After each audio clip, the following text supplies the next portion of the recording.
From MTN News, this is Montana This Morning. I never go through this door without thinking of those two laying right there, because they had no idea what was about to happen. On the 75th anniversary of the Mann Gulch fire, we'll show you the plane and some of the history from that day and how it's still being used 75 years later. The VP's big decision. I'm Jared Hill with how Kamala Harris spent the weekend just days before picking her running mate. Plus, what new polls are showing about her advantage over former President Trump. Good morning, Southwest Montana, 6 o'clock on this first Monday of August. And I was just telling Jane how the mining city looks kind of like a Christmas village right there. It is a beautiful Not to get view. everyone in the Christmas spirit only on the 5th day of August. You know what? Christmas in August. Let's make it a new thing. Who cares about Christmas in July? Let's keep moving on. It looks very, very beautiful out there. This is probably one of my favorite views from our iCams that we have access to. It's really, really nice. And a positive thing that I'm looking out at, there's not as much haze as was previously projected over in the mining city. Still a little bit out there, so for maybe moderate sensitive groups, just be aware of that. But overall, it'll be a beautiful Monday morning, I think. This is a look at your future cast. We paused this at about 6 o'clock, so this is a live look. Well, if the clock wasn't moving, I'm not sure if you could tell much was happening, because not a lot happens until about maybe 6, 7, 8 o'clock tonight. That's where we see maybe a few rain showers coming in. A lot of that rain may just evaporate before it hits the ground, so may not be a big difference maker, but hey, something to keep on your old radar. Bozeman, hour by hour, we're going to be starting at about 60 degrees, moving our way up to about 86 degrees, maybe a few clouds here or there, but again, not much of a difference maker. In the mining city, again, I want to caution everybody, maybe a little bit of haze out there. That grouse fire, it is burning southwest of Wise River, so just be aware for some sensitive groups. You may just want to take note of that. Here's a look at your 7-day forecast, but don't worry, we are going to break this down more in detail in just a little bit. Alrighty, thank you, Jane. And speaking of that, grouse fire burning southwest of Wise River does continue to grow. The fire is now estimated at just around 2,500 acres as hotshot crews continue to deal with active fire behavior the last couple of days. They do say that cooler weather could provide some help, but crews still expect to have fire growth within the next days. A community meeting is set to take place tonight at 6 o'clock at the Wise River Community Foundation building. And fire crews continue to fight the Fox Creek fire that's burning near Highlight Reservoir south of Bozeman. They're fighting from the air.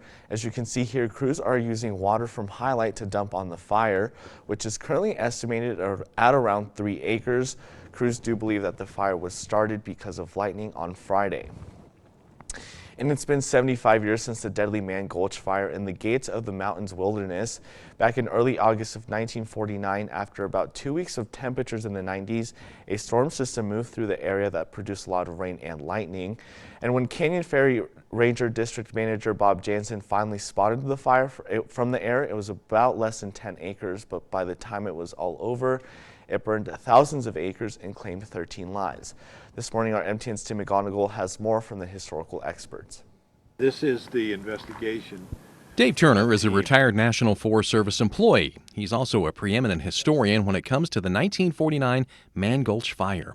He's even written a book about the event called The 13th Fire. The Mann Gulch fire was the 13th of 57 fires that the men on the Helena National Forest would tackle that summer. On August 5th, Meriwether Station Guard Jim Harrison, who had left the smoke jumping profession just a year earlier at the request of his mother, discovered the lightning-sparked fire. The early estimate of the fire size was 5 to 8 acres. Because it was burning in rough terrain, the Forest Service requested 25 smoke jumpers from Missoula. Many were college students who were doing this work for their summer. Because of other fires, the smoke jumpers base was able to send 16. One backed out after getting sick on the flight.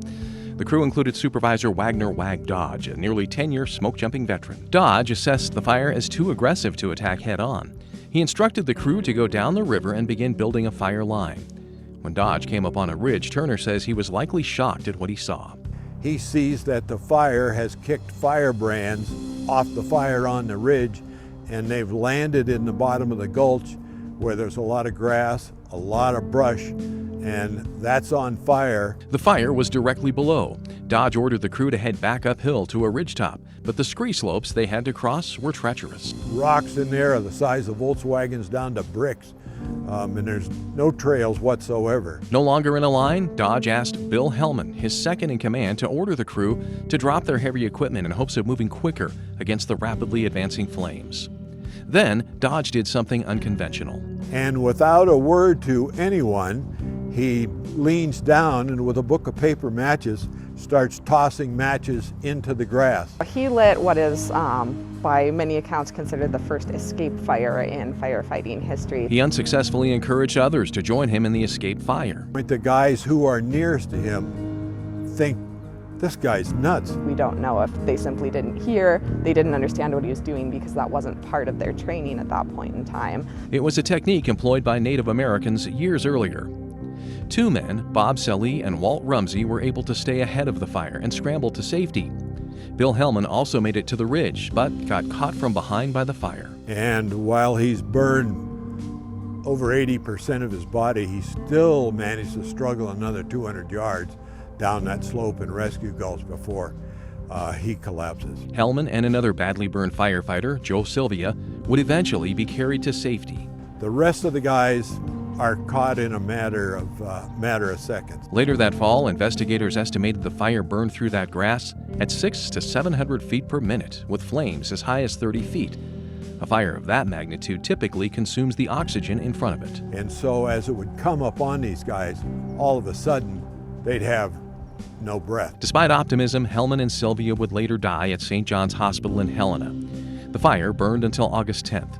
Turner says a search for the other 11 firefighters commenced August 6th. It isn't until Sunday, the 7th, that they recover the last body, which was so badly burned, the only thing that was left were the large leg bones. Lessons learned from the Mann Gulch fire helped shape the firefighting strategies of today. And even though it happened 75 years ago, it serves as a reminder to never forget the 13 who died. In Great Falls, Tim McGonigal, MTN News. The moment that the nation learns who Vice President Kamala Harris is choosing for her other half of the Democratic ticket in November is quickly approaching. Whoever that VP pick turns out to be will get a start as the running mate as the new ticket visits major battleground states in the days ahead. CBS's Jared Hill has the latest from New York. Vice President Kamala Harris faces a Tuesday deadline to pick her running mate. Harris met with prospects over the weekend, including Arizona Senator Mark Kelly, Minnesota Governor Tim Walz, and Pennsylvania Governor Josh Shapiro. It's a perfect match because he can get the votes in Pennsylvania. Shapiro can get all the votes in Pennsylvania, and we can go ahead and win it. United Auto Workers President Shawn Fain said on CBS Face the Nation that he hopes Kentucky Governor Andy Beshear is the VP pick. I just believe he brings a huge dynamic, and I believe the Harris and Beshear ticket would be unbeatable. Once Harris reveals her choice, the newly minted ticket will set out on a 7-state battleground tour, starting in Pennsylvania, then heading to Wisconsin, Michigan, North Carolina, Georgia, Arizona, and Nevada. A new CBS News poll shows the percentage of Democrats who say they'll definitely vote has now risen to its highest point this year, with Harris improving enthusiasm among black voters and young voters, data points that have tightened the race. Republican Senator Tom Cotton of Arkansas says Harris has yet to be tested on the campaign trail. I think we always knew this campaign was going to be a close race. But remember, she's only been the nominee for 2 weeks now. She hasn't answered a single question, not one single question by the media. The CBS poll also shows more voters believe former President Trump's policies would decrease crossings at the U.S. southern border, as immigration remained a top issue for Republicans. Jared Hill, CBS News, New York.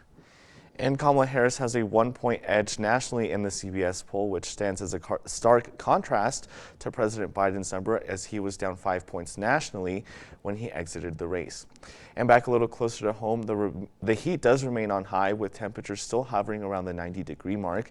And we're learning more about the dangers of the high temperatures on wildlife as biologists implement owl restrictions on 17 of our state's rivers, with the latest being the Yellowstone River. Our MTN's Elena Howder takes us there to learn about the impact. There isn't anyone fishing here on the Yellowstone River in Laurel right now, and that's thanks to high temperatures and low water flows. Fishing is prohibited between 2 p.m. and midnight in some parts of the Yellowstone River.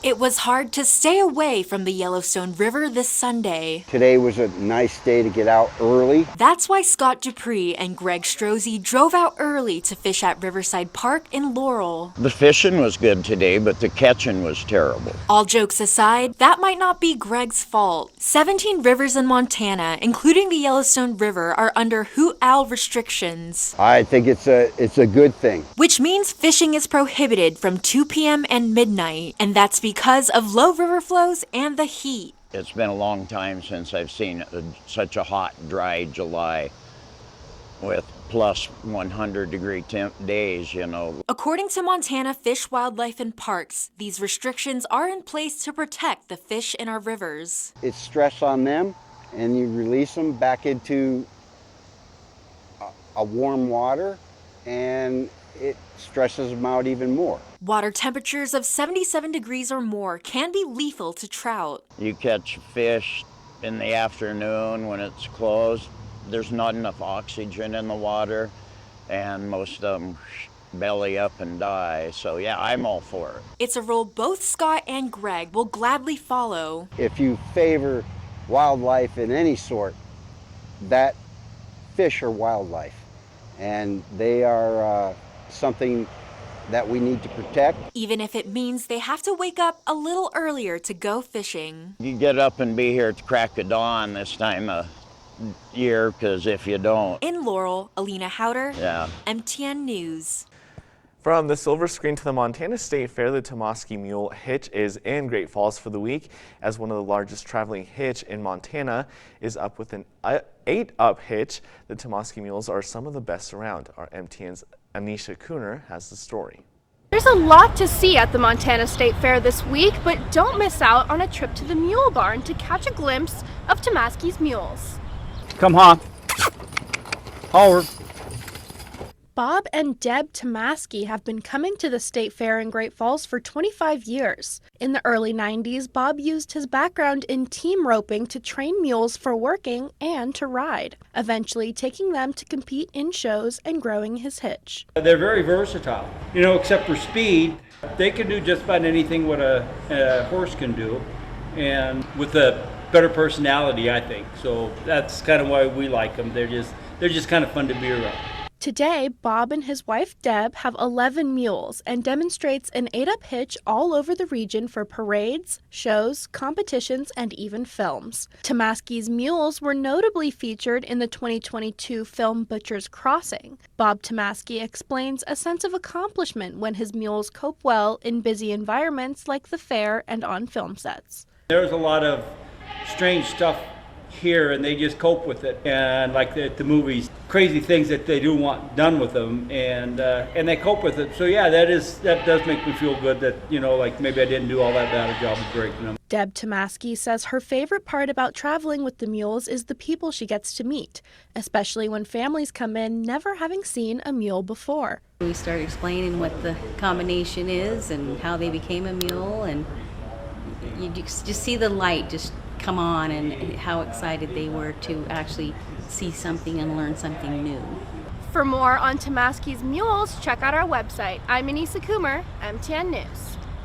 Well, Edgar, I know some people that swear by mules. I've never ridden a mule myself, but some people, I mean, they'll never go back. They love those things. They love them on the trail rides. We gotta find a mule to ride. Yeah, so. Well, I don't know if my dog Jack would like mules too much. It might scare him. Jack wanted us to actually bring up this next story, which is, you know, the Olympics are happening right now, so love them. All eyes are on the Olympics in Paris, but right now, people are heading down to California, not for the whales, for the whales. Get this, dog surfing competition is happening in California right now, and it's brought about 15 dogs that showed up, but no one really won. Let's just say that. I'm going to go on the limb and say a golden retriever maybe took on the gold. The competition does have judges that they actually do get judged on, but basically it's kind of just there for everyone to have fun. Look at that one. That one rip and rosy. Look at her go. I still want to know the criteria for how they win. Is if they just stay up? Let me tell you, it's balance. It's look at those goggles. I think style points. I think that go a long I like way the too. style points. And then naps presentation as well. And exactly. See, I got to tell you, Edgar, Jack wouldn't do too well at that. He barely even touches the water when we go to Bozeman Beach or anything. Which is crazy like that. because he's from Baja, California. So I'm surprised that he's not an ocean boy. No, he has adopted the landlocked state of mind. And he's from Washington too. Come on, Jack, you're a beach boy. You can't pick them. I mean, you can't choose their personalities. Exactly. All right, time for us to take a quick break. Jane will have your latest weather, and we'll take a look at the Mann Gulch incident and how this plane, which flew in the incident, is still flying today.